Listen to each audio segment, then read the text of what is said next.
¿Quieren ponerse de pie? ¿Tantito estirarse? ¿No? ¿Están calientitos?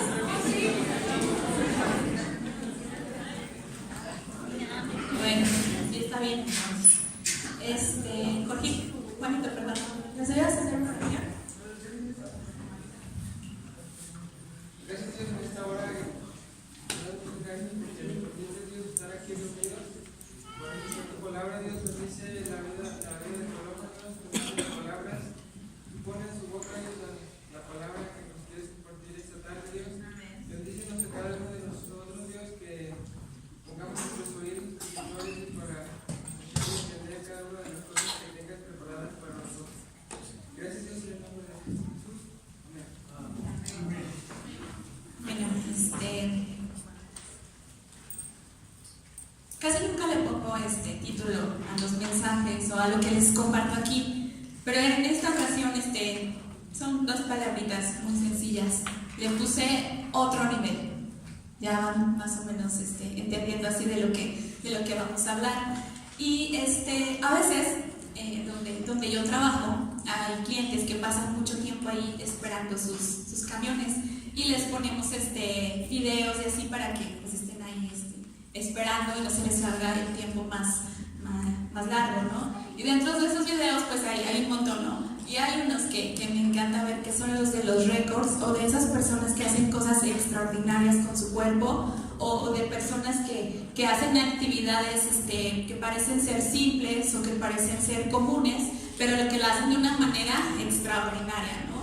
Por ejemplo, de músicos que pues una cosa es tocar la guitarra y otra cosa es tocarla como ellos la tocan, ¿no? Con esa precisión, con esa forma de hacerlo, con esa calidad de hacerlo. Y vemos, no sé, por ejemplo, deportistas que han sacado récords, que tienen ahorita, están en el top de cierto deporte o de cierta disciplina, y es asombroso, ¿no? Ver cómo estas personas entrenan, se desarrollan y llegan a ser un ejemplo para todos, ¿no?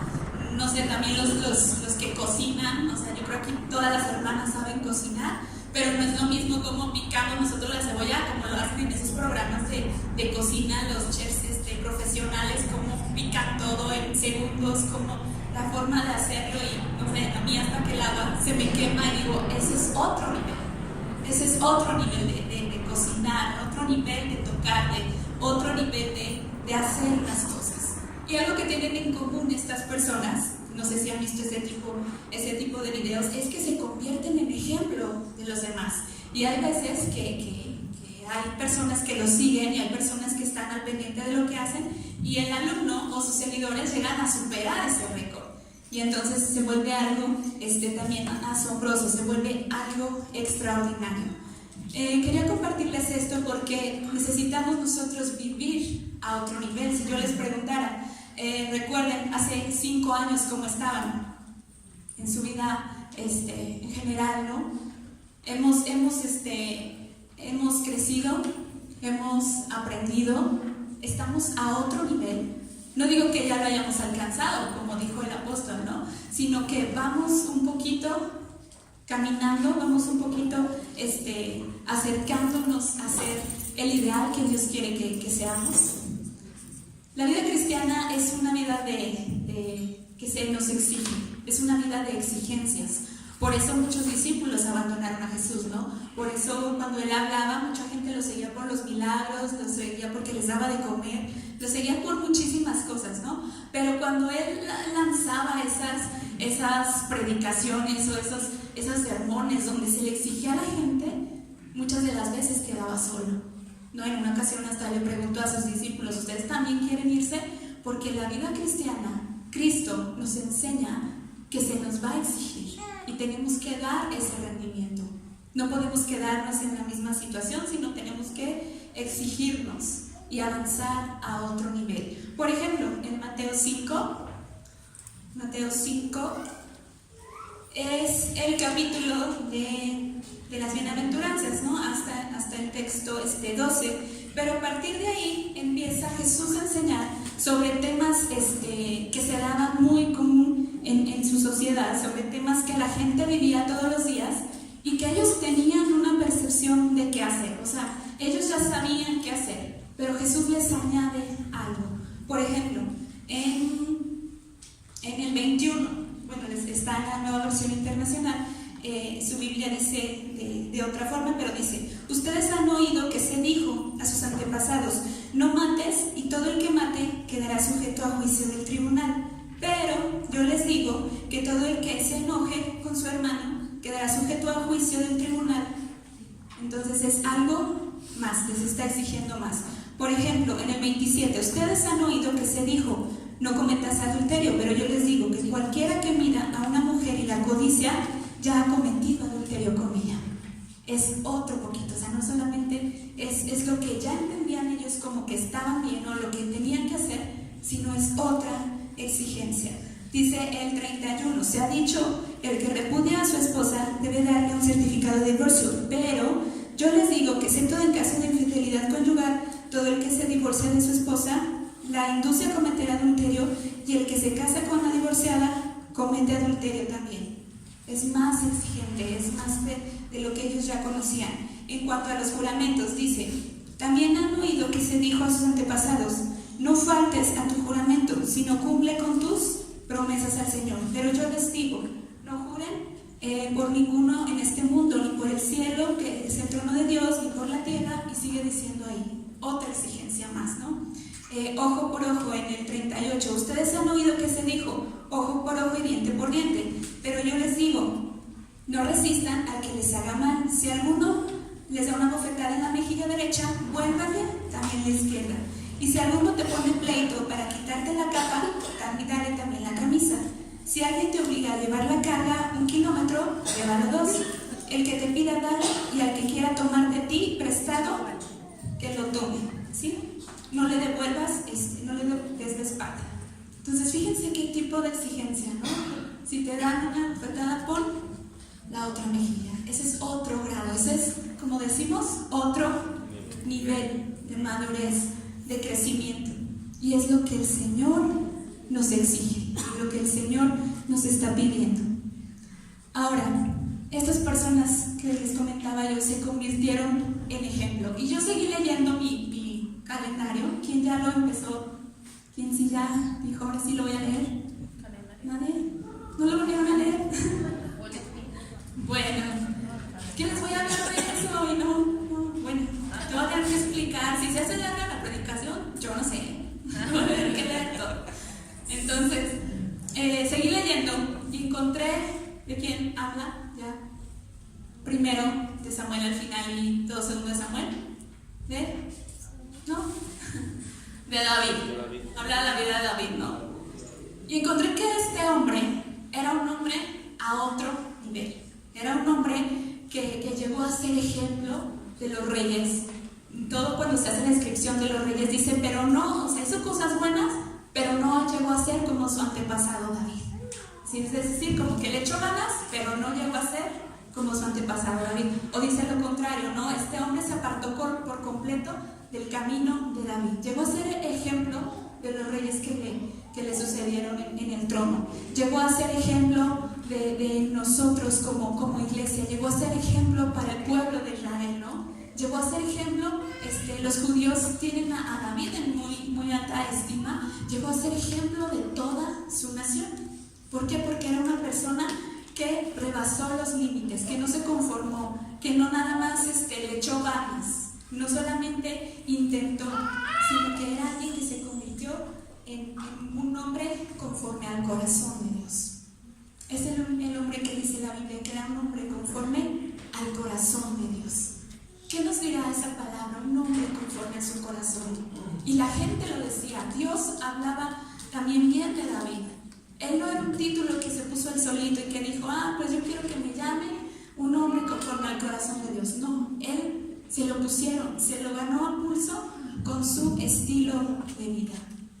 ¿Cuántos de nosotros quisiéramos que se nos diera ese reconocimiento? No porque lo busquemos de parte de la gente, sino porque a la vez de que cuando alguien te reconoce o alguien habla bien de lo que tú estás haciendo, de lo que tú eres, quien está llevándose toda la gloria y toda la honra, ¿quién es? Dios. Dios quiere que seamos personas influyentes, que seamos personas de ejemplo, que seamos personas que lleven gloria y honor a su nombre. Tenemos que ser personas a otro nivel. Intentando, con eso no alcanzamos. Tratando, con eso no alcanzamos. Tenemos que esforzarnos un poquito más. David, en todo lo que leí y después en Crónicas también, encontré que él aplicó tres principios a su vida. Y estos tres principios fueron en las tres direcciones. O sea, David era una persona que trabajaba en su interior, que trabajaba en su carácter y que también trabajaba en su relación con los demás. O sea, vemos que aplicaba esos principios en su relación con los demás.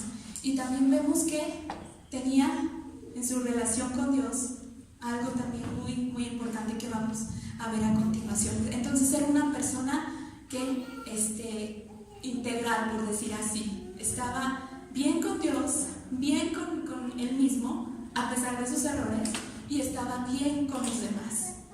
David no fue un hombre perfecto, pero vamos a ver lo que hizo la diferencia en este hombre, ¿no? Entonces lo que quiero compartirles el día de hoy, o más bien dejar ese reto de que si nos quedamos así o seguimos avanzando para hacer otro nivel de cristianos, otro nivel de personas, otro nivel de hijos de Dios, otro nivel de discípulos, o nos quedamos así como estamos, ¿no? Es el reto, porque nunca es suficiente. ¿Cuándo vamos a terminar de crecer? No digo que estemos mal, no digo que no nos estemos esforzando, sino que siempre hay que ir un nivel más, hasta que pues ya apartamos con el Señor. Ahí va a ser nuestro final, y donde Dios va a decir hasta aquí, y lo que hayamos logrado, eso va a ser lo importante.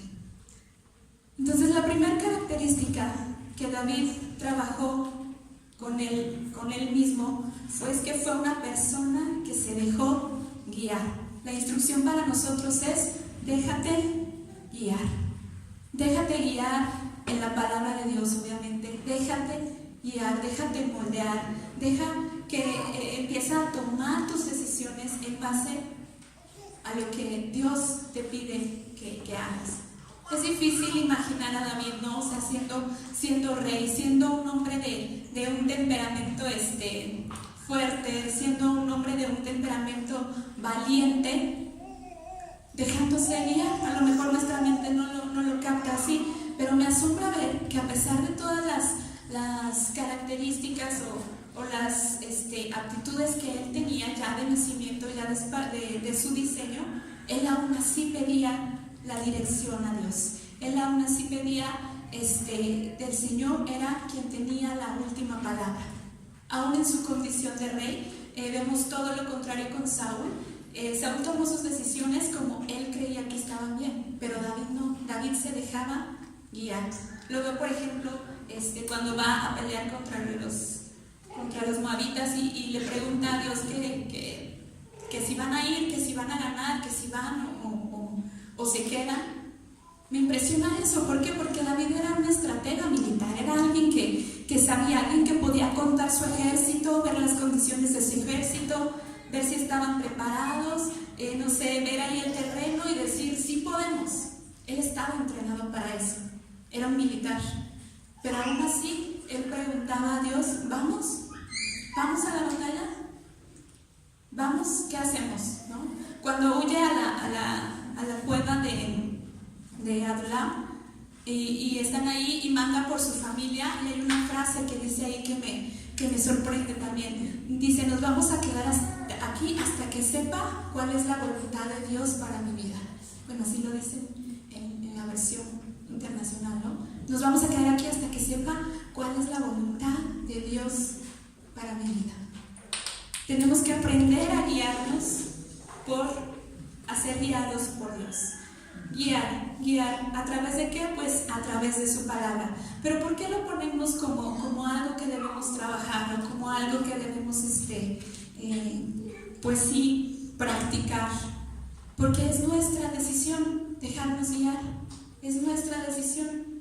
Porque muchas de las veces no queremos dejarnos guiar porque sabemos lo que eso implica, sabemos el esfuerzo que implica, sabemos que hay que morir a nuestra propia opinión, a lo que nosotros conocemos como bueno, a lo que nosotros entendemos que así se va a hacer, y es dejar todo en las manos de Dios.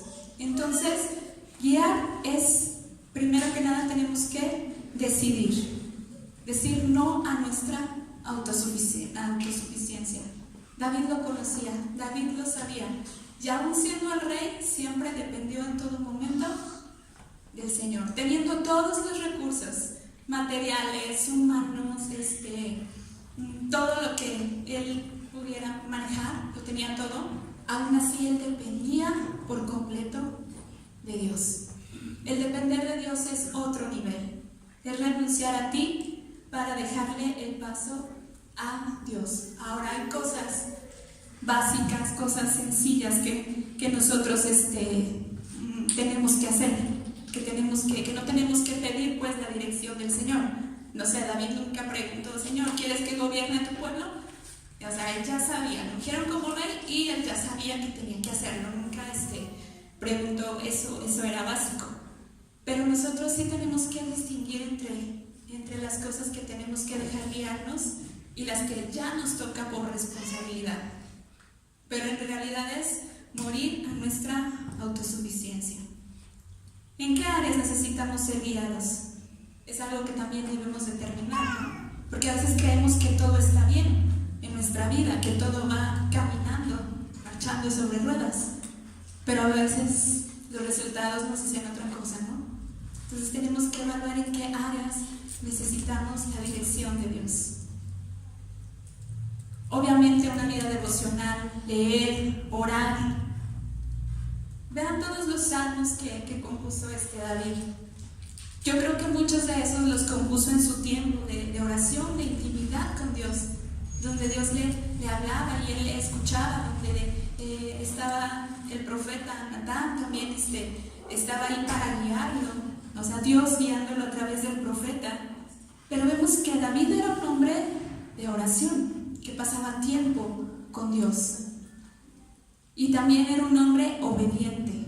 Hoy en la mañana vivíamos en el grupo de discipulado que uno de los pilares de la devoción es la obediencia, que no sirve de nada si nosotros no obedecemos. ¿De qué sirve que Dios nos hable a través de su palabra, que nos hable de las diferentes formas a través de las predicaciones de nuestros líderes y demás, si nosotros no obedecemos? No sirve de nada, ¿no? David, en cambio, era una persona obediente, todo lo contrario a Saúl, todo lo contrario a Saúl, que Dios lo desechó por eso, por no ser obediente y no trabajar en sí mismo. Tenemos que empezar a hacerlo antes de que lleguemos a la condición en la que terminó Saúl, ¿no? Una condición que por no saber escuchar la voz de Dios, se distrajo y se perdió. No tenía esa relación con Dios. Yo me imagino cuando Samuel va y le dice que el Señor ya lo ha desechado, ¿por qué no se humilló? ¿Por qué no pidió perdón? ¿Por qué no clamó al Señor por perdón? ¿Por qué no lo hizo? Porque ya estaba tan mal, ya estaba tan en una situación tan mal que ya no quiso hacerlo. Él, por su orgullo, a lo mejor, no sé, a lo mejor él sentía que él solo iba a poder todavía, y no se humilló, no pidió perdón, no se dejó guiar por el Señor. Entonces, lo primero que tenemos que hacer si queremos ser personas a otro nivel es dejarnos guiar y obedecer lo que el Señor nos está ordenando. Otro aspecto que veo en la vida de David, y esto tiene que ver en su relación hacia con los demás, es que era una persona leal, una persona fiel con los demás, una persona que era digna de confianza ante los demás. La gente confiaba en él, la gente confiaba en lo que él hacía y sabía que estando con él iban a estar seguros, protegidos, pero que aparte iban a estar en todos los aspectos posibles bien. Era algo que la gente entendía acerca de David, por eso la gente lo seguía. La gente confiaba en él. La palabra lealtad se refiere a ese respeto y fidelidad a los principios propios, morales, a los compromisos establecidos o hacia alguien más. Vemos que David era una persona leal en todos los aspectos, porque no traicionó sus principios. Sí, más adelante vamos a ver por qué. Pero en esta ocasión me quiero enfocar en su relación hacia los demás. Era una persona leal, por ejemplo, con el pacto que hizo con Jonathan, ¿se acuerdan? Que dijo que, bueno, si algo le pasara cuando él estuviera en el trono, que se acordara de su familia, se acordara de sus hijos. Fue alguien leal con él. ¿Qué pasó? Cuando ya David está ya en el palacio, que ya está ejerciendo como rey, lo primero que hace es acordarse y traer a Mefiboset, traer a la familia, preguntar, investiguen quién quedó, quién de la familia de Saúl quedó, para que él recordó ese pacto que hizo con su amigo y lo trajo a vivir con él, para que estuviera en el palacio y no le faltaba nada. Fue leal con Saúl.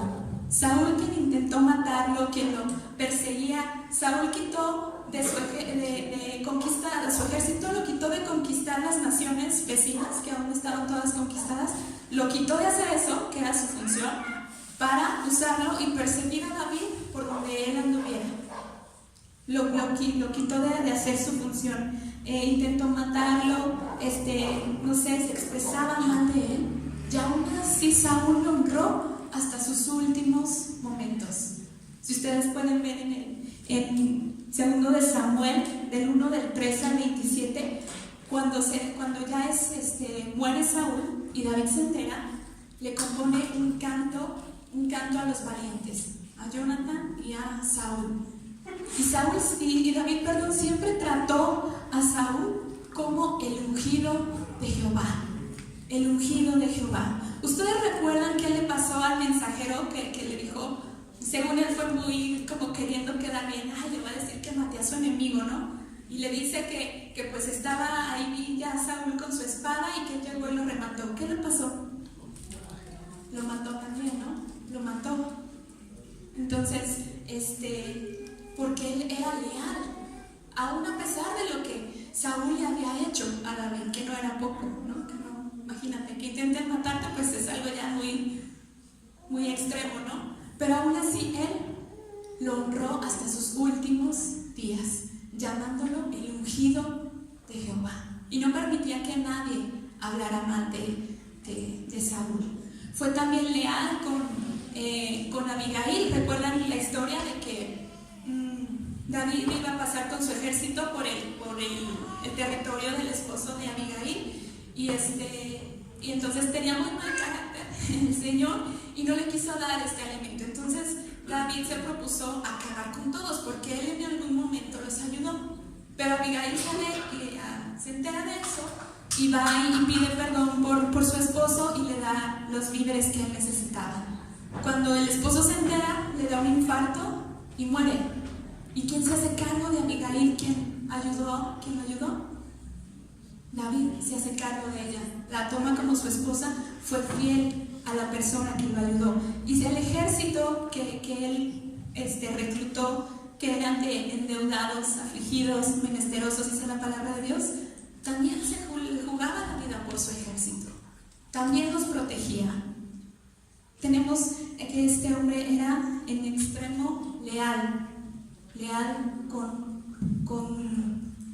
con las personas que lo rodeaban. Nosotros tenemos que aprender a ser leales, y más con el pueblo de Dios, más con la gente que sabemos que estamos en la iglesia, que somos hermanos, que venimos aquí, cada domingo, cada miércoles, las veces que vengamos con nuestras familias. Tenemos que aprender a ser leales al grado que David lo era con las personas que lo rodeaban. La lealtad se traduce en confianza mutua. Si tú eres leal, la gente va a saber que puede contar contigo en cualquier circunstancia. Sabe que puedes hablarle, decirle algo, que puedes confesarle algo, no sé, cualquier cosa. Es algo que tenemos que aprender a practicar, porque muchas de las veces no hay esa confianza entre nosotros. Pero también al momento de ser leales, tú aprendes a ser confiado con los demás. Muchos de nosotros no confiamos en los demás porque nosotros no somos leales. Por ejemplo, a lo mejor yo no puedo confiar en nadie más porque la gente que ha confiado en mí, yo no he sido leal con ella. Entonces pienso que así como soy yo, van a ser todos los demás. Entonces tenemos que aprender a ser gente de confianza. La palabra lealtad también significa honrar, como lo vimos con Saúl y David. Significa también, bueno, no que signifique así literal el significado, pero implica honrar, implica amar con el amor de Dios, de buscar el bienestar de las demás personas, implica protección, es más que una buena relación. Porque si ahorita hacemos aquí una encuesta, no, pues yo sí me llevo, ¿con quiénes te llevas bien? No, pues así y señalamos, ¿no? ¿Con quién sí me llevo bien y con quién no me llevo bien? O con quién pues ni conocemos, ¿verdad? Pero es más que una buena relación la lealtad. Aunque no conozcas a la persona, aunque no te lleves bien, aunque es una opción de lealtad. Es algo que tenemos que practicar. Aunque no nos hagan a veces tanto bien, como en el caso de Saúl, ¿no? Aunque las personas no sean como quisiéramos que sean, a pesar del tiempo. ¿Cuánto tiempo pasó entre que David hizo la promesa a Jonathan y que trajo a Mefiboset al palacio? ¿Días? ¿Meses? Años pasaron. Y él mantuvo su promesa a pesar del tiempo. Y es algo que necesitamos practicar con todas las personas. Ser íntegros, ser leales, aún a pesar del tiempo y aún a pesar del esfuerzo que esto pueda implicar para nosotros. Aún a pesar de las circunstancias que puedan rodearnos, ¿no? David fue una persona a otro nivel en este aspecto de las relaciones interpersonales. Yo creo que por eso fue alguien que reconocido, ¿no? Alguien que se convirtió en ejemplo de esto.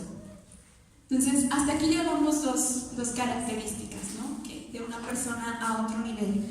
Número 1 es una persona que se deja guiar y obedece, ¿no? Y número 2 es una persona leal a los que lo rodean, ¿no? Ya sea en su iglesia, en su familia, en su trabajo. La lealtad es una de las virtudes o de los bueno, no sé si es virtud o valor que se está perdiendo en nuestra sociedad, ¿no? Porque hoy en día cambiamos eso por cualquier cosa, por caer bien, por ser aceptados, por obtener beneficios.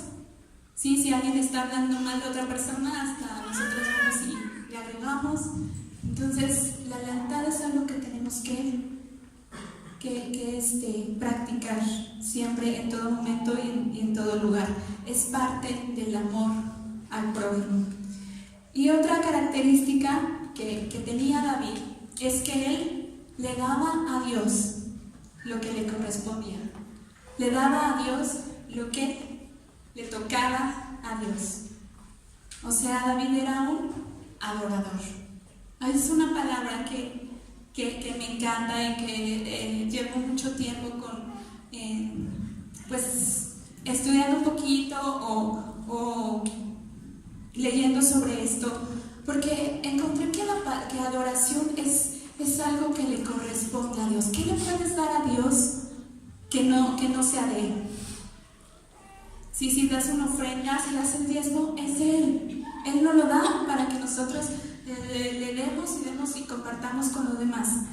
Tu tiempo, tu vida, ¿de quién es? ¿A quién le pertenece? Al Señor. ¿Qué le puedes dar que no sea de Él? Más que la adoración. La adoración es la máxima expresión, la máxima muestra de amor y de respuesta de gracia de parte de nosotros hacia Dios. Él es digno de toda la adoración. Él se lo merece. Él no encontramos nada que pueda decir, por esto no voy a adorar a Dios. No hay nada que podamos encontrar en Dios que le quite ese honor o que le quite eso de ser adorado. Pero es tu decisión, es mi decisión, si lo hacemos o no lo hacemos. Recuerden que en nuestro curso número 1 vimos que fuimos creados para tener una relación cercana, completa con Él. Y que uno de los segundos propósitos, bueno, el segundo propósito, pero que está también unido a ese, es que fuimos creados para adorarle. Y adorar significa, es más que servir, es más que implica obediencia, implica servicio, implica una relación, implica trabajar en todo eso. Y vemos que David lo hacía. Ustedes, yo les digo un ejemplo de adorador, inmediatamente se nos viene a la mente David, ¿no? Y a veces lo hacemos porque pues compuso los salmos, decimos, o sea, era un músico. Pero la adoración es más que música. La adoración es más que tocar un instrumento, o es más que el tiempo que pasamos aquí en la alabanza. O sea, si imagínense, no sé, como yo, que no sé tocar ni sé hacer nada de eso, pues ya no adoré. No, tenemos que entender que es más que eso, es un estilo de vida, es un estilo de vida de honrar a Dios. De hecho, la palabra adoración significa postrarse, humillarse, rendir lo que somos, lo que hablábamos hace rato aquí en la alabanza, rendirnos por completo al Señor. Eso significa la palabra adoración, es postrarse. Y postrarte significa ceder todo lo que tienes, ceder todo lo que eres. Tu opinión, también veíamos en la clase sobre la empatía con la mente de Cristo, significa todo eso. Pero a veces no damos esa adoración que el Señor se merece. ¿Qué está ocupando el lugar del Señor? Nosotros fuimos creados para adorarle, traemos eso ya en nuestro diseño. Somos seres creados para adorar. El punto aquí es que si no estamos adorando a Dios, lo estamos haciendo con alguien más o con algo más. Entonces, cuando nosotros no adoramos al Señor, algo o alguien está ocupando su lugar, el lugar que solo le corresponde, que solo le pertenece a Dios. Fuimos creados para eso. ¿Qué había en nuestro corazón que nos impide ser adoradores? Renunciar a todo y entregarnos por completo al Señor. Entonces, lo primero que tenemos que hacer es evaluar, ¿no?, a quién le estamos dando esa adoración que el Señor se merece. Otra cosa que tenemos que evaluar en este aspecto es que Dios ve la intención de nuestro corazón. ¿Se acuerdan en el caso de Caín y Abel? Ellos los dos llevaron su ofrenda no recuerdo qué tipo de ofrenda era, bueno, si era de gracias pero ellos llevaban su ofrenda para honrar, para adorar al Señor, ¿no? Ellos la llevaron.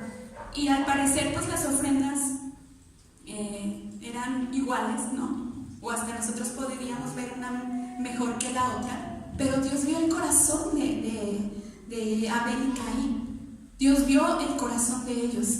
Y Él eligió la adoración que estaba ligada con el corazón de ellos. Entonces tenemos que también evaluar nuestro corazón, porque a veces hacemos cosas, ¿no? Como vimos también en la mañana, que Dios reprende a Saúl y le dice: yo prefiero tu obediencia antes que tus sacrificios. Y fue lo mismo que pasó con Caín, ¿no? ¿En dónde está nuestro corazón? Tenemos que aprender a ser personas que adoren. Poner a Dios siempre en el primer lugar, honrar su nombre, pelear sus batallas, o sea, estar en las cosas, como dijo Jesús, ¿no? En los negocios de mi Padre me es necesario andar. ¿En qué cosas deberíamos estar para honrar al Señor y no las estamos haciendo, ¿no? Estamos muy lejos de ser eso. Hay otro personaje que me encanta, que me enseña qué es la adoración, y es la vida de Abraham. Abraham, cuando Dios le da por fin lo que él tanto soñaba, lo que tanto anhelaba, su hijo que iba a ser grande, que iba a ir a ser una nación poderosa, una nación fuerte, por fin se lo da, y luego le dices: bueno, sacrifícamelo en el altar. Eso a mí me enseña lo que es la verdadera adoración, porque la adoración se pone a prueba en los momentos difíciles. No cuando todo está bien y tú puedes cantar y levantar tus manos con alegría sabiendo que no te ha faltado nada. Eso también es parte de la adoración, ¿no? o que tu familia está bien, o que todo va bien, y eso es parte de una adoración y de gratitud, claro que sí. Pero realmente es probada cuando estás en esas situaciones difíciles, y aún así tú vas obediente a ofrecer adoración al Señor, como lo hicieron tantos otros personajes, ¿no? Vemos ahí a Abraham subiendo al monte con su hijo, sabiendo que cómo iba a continuar la historia, él lo sabía, pero él obedeciendo, dando su mejor adoración al Señor. La adoración se traduce en eso, ¿no? En obediencia y en darlo todo, aun a pesar de nosotros mismos. Vemos que la historia se repite años después, ¿no? Jesús subiendo al monte, a la cruz, dando su mejor adoración también al Padre, nada más que en una cruz.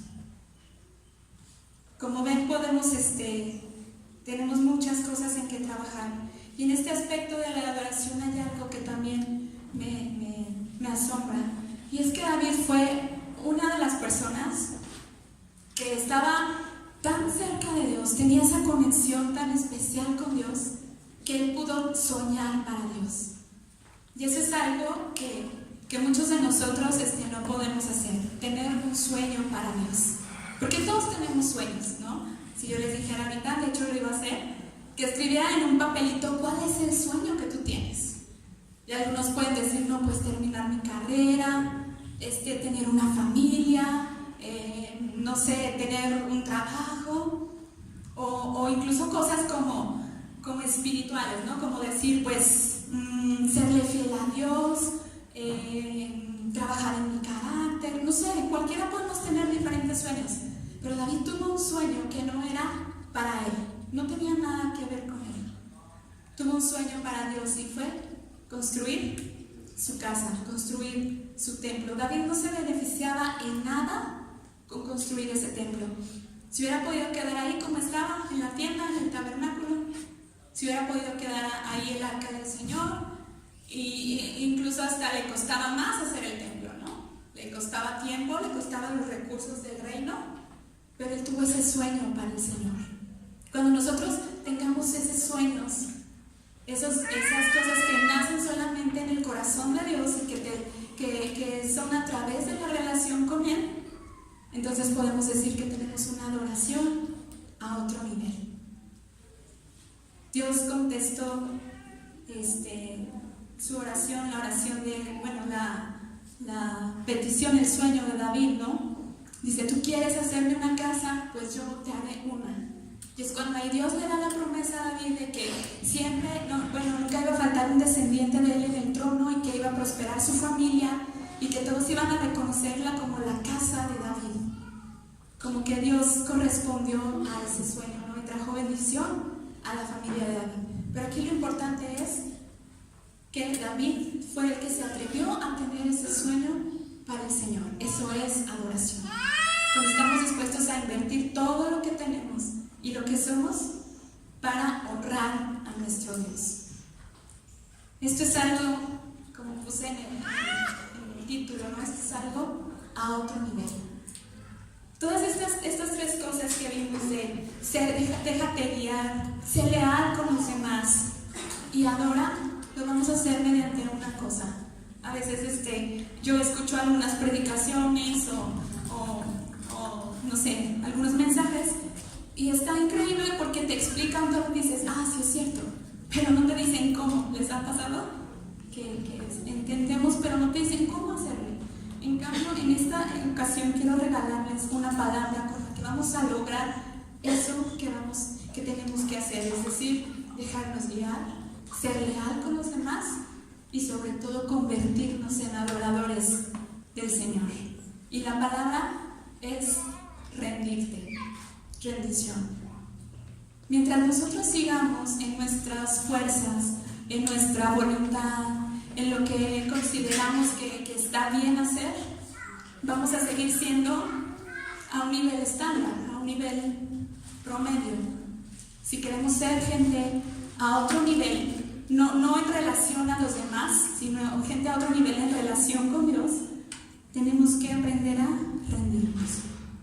De hecho, también es una de las palabras de adoración, rendirnos. En 1 Corintios 5:15 dice: y por todos murió, para que los que viven ya no vivan para sí, sino para aquel que murió y resucitó por ellos. Rendirte al máximo nivel que podamos hacer para el Señor. Y es increíble porque cuando nosotros nos rendimos, entonces es cuando el Señor empieza a obrar y a trabajar en nuestra vida, y es cuando realmente podemos decir que estamos viviendo, ¿no? Como la canción de María del Sol, ¿no? Dobla tus rodillas y podrás volar. Y mientras sigamos aferrándonos a nosotros, pues quedaremos en ese mismo lugar. ¿Qué les parece? Necesitamos trabajar en estas 3 áreas: dejarnos guiar, en ser leales. Necesitaremos rendirnos para ser leales a ese grado de edad, como David lo hizo. Necesitamos rendirnos porque no vamos a sentir hacerlo, porque la gente a veces no te agradece, porque la gente no entiende lo que haces a veces por ella, o porque la gente simplemente ni has hecho nada, pero ya te dieron la espalda, o ya no sé, cualquier otra cosa. Pero necesitamos rendirnos y saber por qué lo hacemos. Así como Saúl, ¿no? Como David, que lo intentó matar a Saúl, pero él se mantuvo firme. Y sobre todo rendirte ante el Señor, ante el único digno de que nuestra rodilla se doble, nuestra voluntad, nuestro corazón, nuestro ego, todo lo que somos y lo que tenemos. Fue el mensaje de Jesucristo, ¿no? Jesús dijo que el que quiera venir en pos de mí, niéguese a sí mismo, tome su cruz cada día y siga. Y ese es el reto que quiero dejarles el día de hoy. Queremos quedarnos estándar, o queremos ser personas a otro nivel para la gloria y honra de su nombre. Entonces, ¿qué les parece? Nos ponemos de pie y oramos, y el que quiera pasar aquí